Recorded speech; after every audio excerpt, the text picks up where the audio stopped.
কৃষক card by নাও এর মধ্যে অনেকেই শুনেছেন, অনলাইনে বিভিন্নভাবে, ফেসবুকে বিভিন্নভাবে দেখেছেন।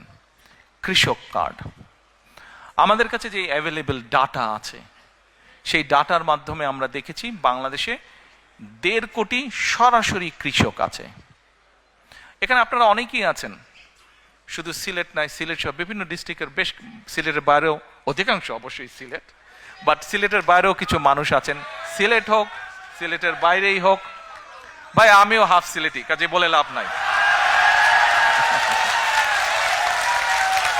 বাংলাদেশে 1.5 কোটি কৃষক আছে। এখন এই কৃষকের মধ্যে আবার কয়েকটা ক্যাটাগরি আছে কিন্তু, প্রান্তিক কৃষক, ক্ষুদ্র কৃষক, মাঝারি কৃষক, বড় কৃষক। এখন এই 1.5 কোটি কৃষকের মধ্যে প্রায় কয়েক লক্ষ হবে বড় কৃষক, বাকি ম্যাক্সিমামে কিন্তু প্রান্তিক, ক্ষুদ্র, মাঝারি কৃষক। এখন আপনাদের মধ্যেও অনেকেই কৃষক আছেন কিন্তু সরাসরি কৃষক না, হয়তো আপনার জমি আছে, আপনি কারো কাছে বর্গা দিয়ে দিয়েছেন, তাই না? মানে কাউকে দিয়ে দিয়েছেন, লিজ দিয়েছেন জমিটা, যে তুমি চাষবাস করো, ঠিক আছে, এন্ড অফ দ্য ইয়ার তুমি আমাকে এরকম একটা অ্যামাউন্ট দিও। অনেকেই আছেন এখানে। কিন্তু আমরা যেটা করতে চাইছি, এই কৃষক কার্ডটা হবে ব্যাংক কার্ডের মতনই, ওটাতে একটা চিপ থাকবে, এবং আমরা বাংলাদেশে যত কৃষি জমি যা আছে সবগুলোকে একটা সার্ভারের ভিতরে আমরা নিয়ে আসব।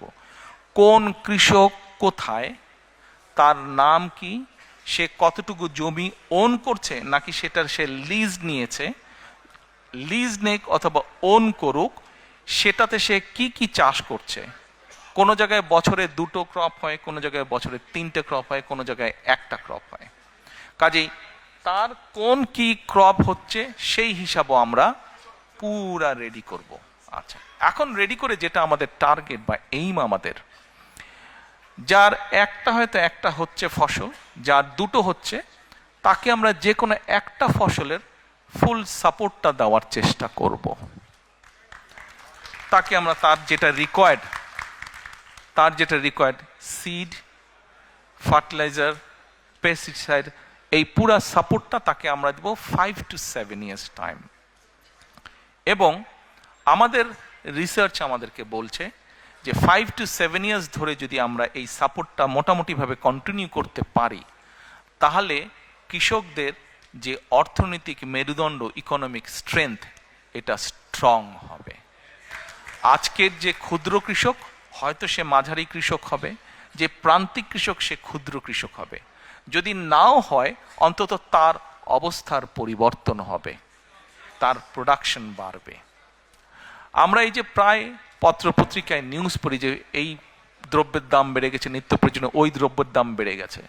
দেখুন, বাংলাদেশের মানুষ জনসংখ্যা প্রায় 20 কোটি প্লাস মাইনাস মিনিমাম।